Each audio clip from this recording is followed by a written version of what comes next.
Good morning दोस्तों, मैं दीपक मसीह आप सबको उत्पत्ति की पुस्तक का एक और नए वीडियो में स्वागत करता हूं। पिछले वीडियो में हमने महान जल प्रलय के बारे में सीखा और आज हम जल प्रलय का अंत और परमेश्वर का नई वाचा के बारे में सीखेंगे। तो देरी न करते हुए चलिए आज का वीडियो को शुरू करते हैं। दोस्तों, उत्पत्ति 7 का 22 से 24 पदों में हमें दिखाता है कि जल प्रलय ने पृथ्वी के सब जीवित प्राणियों को नष्ट कर दिया है और हम यह भी सीखते हैं कि बाढ़ दुनिया भर में है।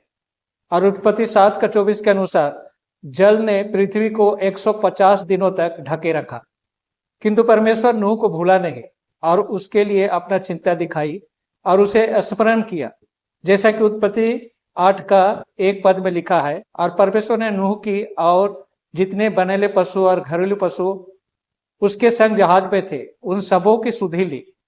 यह वचन बाढ़ के बारे में कहानी के बीच में लिखे गए हैं, इसलिए यह विचार कहानी का सबसे महत्वपूर्ण हिस्सा है। उत्पत्ति 8 का 1 में याद रखना के रूप में लिखा गया शब्द इब्रानी क्रिया का जखर से आया है। जखर का अर्थ किसी के बारे में याद रखने से कहीं अधिक है। जखर शब्द हमें यह दिखाता है कि परमेश्वर अपने बचाने की प्रतिज्ञा को पूरा करेगा, जैसे कि उत्पत्ति 19 का 29 पढ़ें। और जल प्रलय की कहानी में परमेश्वर ने स्मरण किया वाक्य से हम यह सीखते हैं कि किस तरह से परमेश्वर जल प्रलय को रोकता है, जैसा कि उत्पत्ति 8 का 1 और 2 पदों में लिखा है। और परमेश्वर ने नूह की और जितने बनेले पशु और घरेलू पशु उसके संग जहाज में थे उन सबों की सुधि ली। और परमेश्वर ने पृथ्वी पर पवन बहाई और जल घटने लगा और गहरे समुद्र के सोते और आकाश के झरोखे बंद हो गए और उससे जो वर्षा होती थी सो भी थम गई। तब पृथ्वी से जल धीरे धीरे घटने लगा और 150 दिनों के भीतर जल घट गया। और 7वें महीने के 17वें दिन जहाज अरारत पर्वत पर जा टिका और जल 10वें महीने तक घटता चला गया। और 10वें महीने के पहले दिन पर्वतों की चोटियां दिखाई देने लगी। तब ऐसा हुआ कि 40 दिनों के पश्चात नूह ने अपने बनाए हुए जहाज की खिड़की खोली और उसने एक कौवा उड़ा दिया। और जब तक पृथ्वी पर से जल सूख न गया तब तक वह इधर उधर उड़ता रहा। फिर उसने अपने पास से एक कबूतरी को उड़ा दिया कि देखे जल भूमि पर से घट गया है कि नहीं। पर उस कबूतरी को अपने पैर रखने के लिए कोई आधार नहीं मिला, इसलिए वह जहाज पर उसके पास लौट आई, क्योंकि समस्त पृथ्वी पर जल ही जल था। तब उसने हाथ बढ़ाकर उसे ले लिया और अपने पास जहाज में रख लिया। तब 7 दिन और ठहर कर उसने उस कबूतरी को फिर से जहाज से उड़ाया।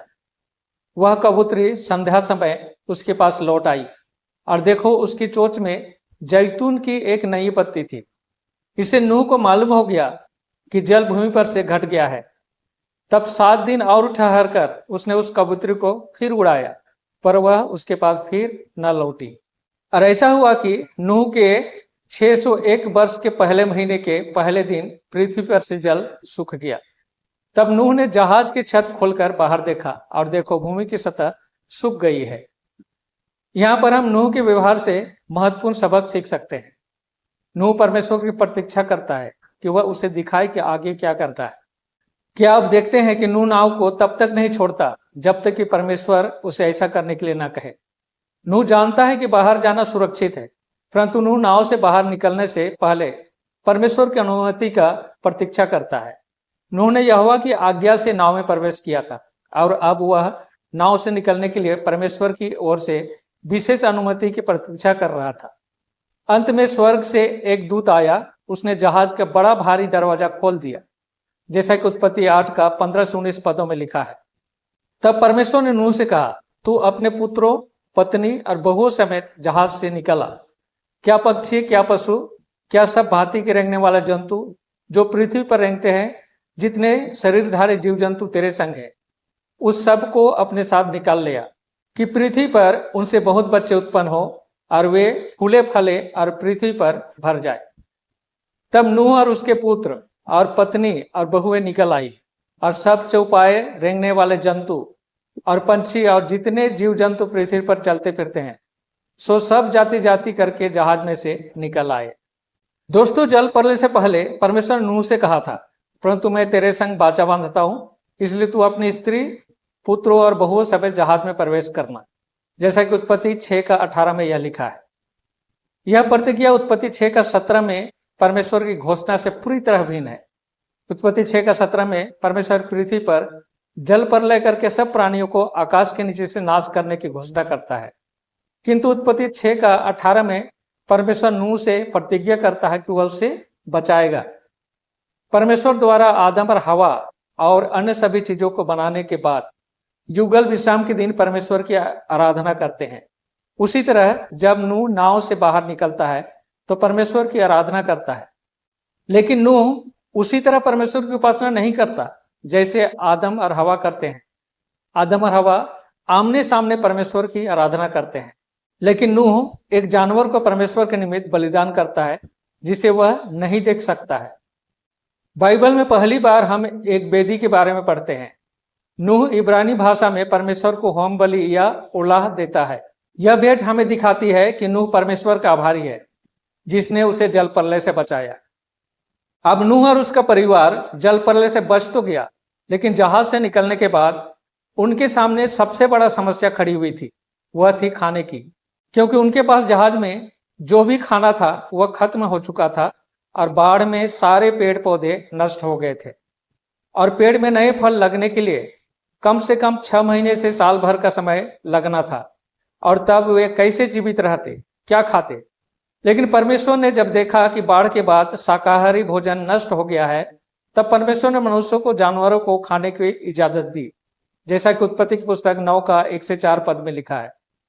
परमेश्वर नूह और उसके पुत्रों को आशीष दी और उनसे कहा, फूलो फलो और बढ़ो और पृथ्वी में भर जाओ। तुम्हारा भय पृथ्वी के सब पशुओं और आकाश के सब पंछियों और भूमि पर के सब रेंगने वाले जंतुओं और समुद्र के सब मछलियों पर बना रहे। वे सब तुम्हारे बस में कर दिए जाते हैं। हर चलता फिरता जीवित प्राणी तुम्हारे भोजन के लिए होगा। जैसा कि तुमको हरे हरे छोटे पेड़ दिए थे, वैसा ही अब सब कुछ देता हूं, पर मांस को प्राण समेत अर्थात लहू समेत तुम न खाना। दोस्तों, इस अनुमति से मनुष्यों और जानवरों के बीच बड़ा बदलाव आया। अदन की बारी में मनुष्य और जानवर एक ही पेड़ का खाना खाते थे। उन्होंने भोजन के लिए एक दूसरे को मारने की कोशिश नहीं की। बाढ़ के बाद मनुष्यों ने शिकार करना और जानवरों को खाना शुरू किया, इसलिए जानवर मनुष्य से डरने लगे। दोस्तों, परमेश्वर ने जानवरों को खाने की अनुमति कुछ समय के लिए दिया था, जब तक कि पेड़ में फल लग जाए। किंतु परमेश्वर यह भी जानता था, मनुष्य एक बार मांस का स्वाद चख ले तो उसे खाना नहीं छोड़ेगा। अतः परमेश्वर को मनुष्यों के स्वास्थ्य की भी चिंता थी। इसलिए जल प्रलय के बाद परमेश्वर ने मनुष्यों को भोजन के 2 नियम दिए। सबसे पहले मनुष्य को केवल शुद्ध पशु खाना था और दूसरा नियम, एक नया नियम था, मनुष्य को किसी भी पशु का लहू नहीं खाना था। दोस्तों, परमेश्वर नूह से वादा करता है, जैसा कि लिखा है, जब तक पृथ्वी बने रहेगी तब तक बोने का समय और कटनी का भी समय होगा। उत्पत्ति 9:8-17 पद हमें परमेश्वर की ओर से आशीष को दिखाता है।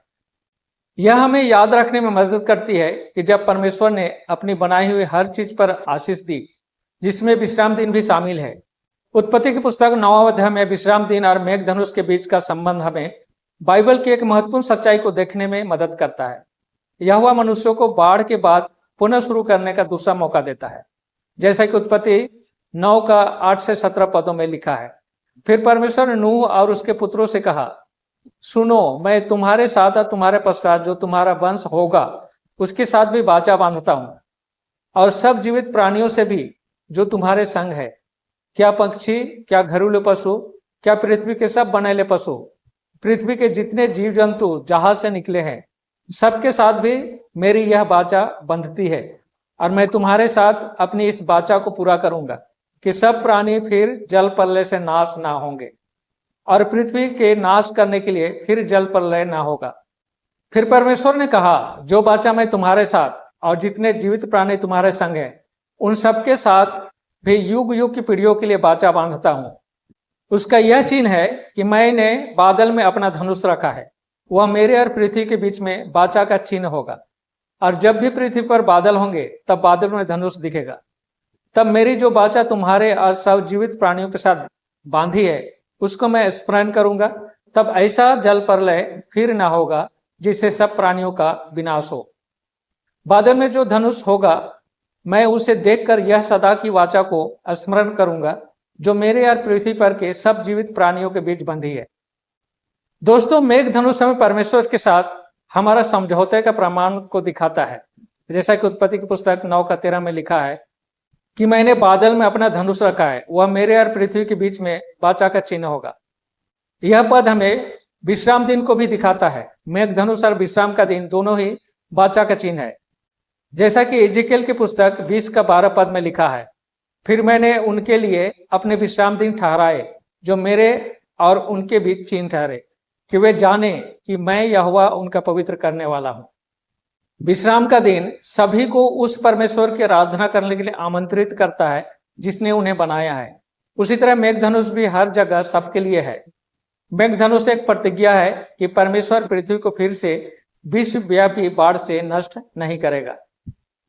तो अगली बार जब आप मेघधनुष देखें तो उन सभी वादों के बारे में सोचें जो परमेश्वर हमें देता है। तो दोस्तों, चलिए वीडियो के अंत में बाढ़ से पहले रहने वाले लोगों की तुलना हमारे समय के लोगों से करें। जब हम इन दो समूहों की तुलना करते हैं तो हम कई महत्वपूर्ण सबक सीख सकते हैं। निश्चित रूप से मानवीय बुराई कोई नई बात नहीं है। बहुत सी ऐसी ही चीजें जो पहले हुआ करती थी अब भी हो रही है। जो लोग जल प्रलय से पहले रहते थे उन्होंने बहुत बुराई की। परमेश्वर को उनके पापों का दंड देने के लिए मजबूर किया गया था और वही पाप हमारे अपने दिनों में हो रहे हैं। मनुष्य परमेश्वर की व्यवस्था से घृणा करते हैं या उसकी बिल्कुल भी परवाह नहीं करते हैं। जो लोग जल प्रलय से पहले रहते थे वे केवल इस पृथ्वी की चीजों की परवाह करते थे। आज जो लोग जीवित हैं वे अलग नहीं हैं। उन्होंने उन उपहारों को बर्बाद कर दिया जो परमेश्वर ने उन्हें दिए थे। लोग परमेश्वर के अच्छे उपहारों को लेते हैं और उनका गलत इस्तेमाल करते हैं। आज लोग झूठ बोलते हैं, धोखा देते हैं, चोरी करते हैं। इन अपराधों के लिए अमीर और गरीब दोनों ही दोषी हैं। आज की खबरें गलत कामों की खबरों से भरी पड़ी है। झगड़ों से पता चलता है कि पृथ्वी पर लोगों के पास आत्म संयम नहीं है। बाइबल हमें हमारे आधुनिक समय को दिखाने के लिए जल प्रलय से पहले रहने वाले लोगों की एक तस्वीर देती है। हम उन लोगों के समान होते जा रहे हैं जो जल प्रलय से पहले रहते थे। आज का ये अपराध उतने ही बुरे हैं जितने कि वे अपराध जिनके कारण परमेश्वर ने उन पापियों का नाश किया जो बाढ़ से पहले रहते थे। तो दोस्तों, आज का वीडियो हम यहीं पर समाप्त करते हैं और मिलते हैं अगले वीडियो में। तब तक परमेश्वर आप सबों को आशीष दे। आमीन।